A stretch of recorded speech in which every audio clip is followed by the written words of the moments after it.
থেকে যাচ্ছে, সোজা বসতে পারছে না, যে বাচ্চা স্বাভাবিকভাবে বসা দরকার সেইভাবে বসতে পারছে না।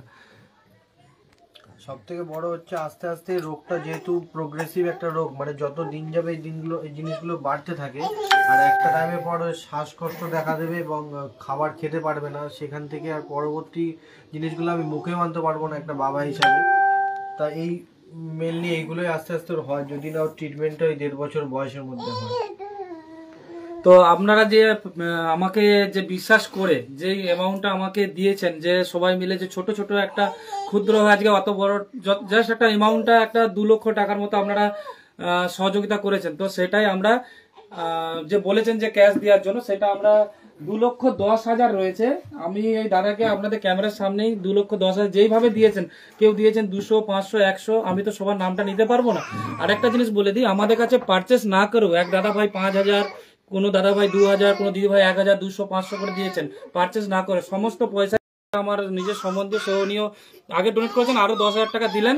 তো আমি ওনার বাবার হাতে তুলবো, যে উনি সবাই বলেছিলেন যে হাতে দিতে, কারণ বাচ্চার খরচাটাও আছে, যে একটা 6 লক্ষ টাকার একটা ট্রিটমেন্টের জন্য খরচা, তো সেইগুলো ছোটখাটো তো অনেক খরচা আছে, তো সেগুলো তো লাগবেই খরচা। তো আমি হার্ড ক্যাশ আমি দিয়ে যাচ্ছি, তো আর সাপোর্ট করুন। আর এইটুকু আপনারাও আগিয়ে আসুন যারা দিতে চান। আর আমি স্ক্যানারের নাম্বার দিয়ে দেবো, বা আমার জয়ন্তী জুয়েলার্সে, সরি আমার নাম আর নাম নিচ্ছি না, তো আমার শপে হচ্ছে এই কোডটা থাকবে, ঠিক আছে? এই কোডটাই আপনারা স্ক্যান করতে পারবেন, আর এই কোডেই আপনারা পেমেন্ট করতে পারবেন।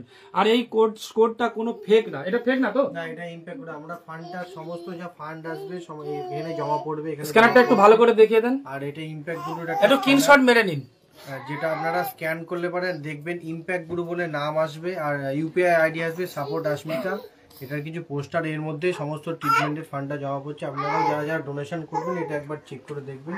এটা আমাদের কোনো নিজস্ব অ্যাকাউন্ট নয়, এটা কিন্তু দাদাদের কোনো নিজস্ব অ্যাকাউন্ট না। আর হার্ড ক্যাশ দেওয়ার কারণটা হচ্ছে যে বাচ্চার অনেক কিছু খরচা রয়েছে, যেই খরচাগুলো আমি এসে দেখলাম। আর এক দাদা ভাই আসার পথে আমাকে 2,000 টাকা দিয়েছিলেন ওনার খাবার আনা দেওয়ার জন্য, সেটাও কিন্তু আমি কি বলবেন, আপনি মা হয়ে একটা নিজের মেয়ের জন্য কি বলবেন সবার কাছে জানাবেন? আমি সবার কাছে এটাই বলবো, হাত জোর করে নিবেদন করবো যে আপনারা যেভাবে পাশে আছেন আগামী দিনগুলোতে আমাদের পাশে থাকুন, যাতে আমার মেয়েটা তাড়াতাড়ি সুস্থ হয়ে যেতে পারে। কারণ এর বয়স এখন জানুয়ারির 9 তারিখে ওর 1 বছর পূর্ণ হবে, আর ওর এই ট্রিটমেন্টটা 1.5 বছর বয়সের মধ্যেই করতে হবে। এই জন্য আপনাদের কাছে হাত জোর করে বিনীত নিবেদন, আপনারা প্লিজ সাহায্য করুন, তাহলে আমার মেয়েটা আর 5টা বাচ্চার মতন জীবনযাপন করতে পারবে। দেখতে পাচ্ছেন একটা মায়ের যে কষ্ট একটা বাচ্চার প্রতি সবারই থাকে, প্রত্যেকটা বাবা মায়েরই তার ছেলে মেয়ের প্রতি খুব ভালোবাসা থাকে, কষ্ট হয় কিছু যখন তার প্রবলেমে থাকে সবারই। কিছু আমরা একটুখানি কাটাকুটা হয়ে গেলে কিরকম সমস্যার মধ্যে কাটাই। তো